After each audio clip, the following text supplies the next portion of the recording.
अरे बाहेर खा, उठ. किती मूत पिऊन आला, किती पैसे आमचे उडवतोस. आला का? अरे याला समजून सांग रे. तुझ्या लुंगीमध्ये हात टाकू का रे कुंदन?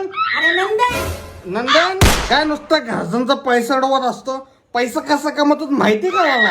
अजिबात नाही. मला पण नाही माहिती. अरे संदेश जरा तुझ्या आईच्या तब्येतीकडे बघ. केवढा 16 इंचाचा बायसेप झालाय तिचा. अरे उस्मान जरा तुझ्या घरच्यांची परिस्थिती बघ. मी माझ्या डोळ्यांनी पाहिलं तुझ्या बापाला 1-1 रुपया गोळा करताना देशी दारूसाठी. अरे तुझ्या आईला घर खर्चासाठी 10,000 रुपयाचा मटका खेळताना मी पाहिलंय. आज त्याच्यात मटका पण लागला नाही.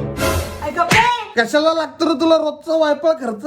तोच खर्च जरा गोरगरिबांवरती पेना खाण्यापिण्यासाठी करायचा. कशाला पाहिजे ना तुला मित्र म्हणून अथर्व सुदामे आणि मुकेश पंडित सारखे वाया गेलेली पोरं? अरे तुला मित्र करायचे तर पप्पू पालगन आणि चिंटू हाटेला सारखे सुसंस्कृत मित्र कर ना. रोज दारू 200-300 रुपये उडवतो. 200-300? अरे जरा माझ्याकडनं शिक बचत करायला. 20 वाले फुगे प्यायचे.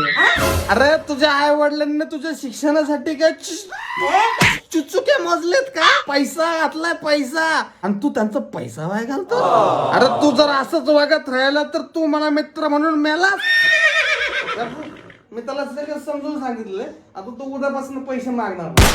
जरा मला 20 रुपये देते का? मला खोकल्याचं औषध आणायचं. चल निघ. मला काय तिला पैसे नाही.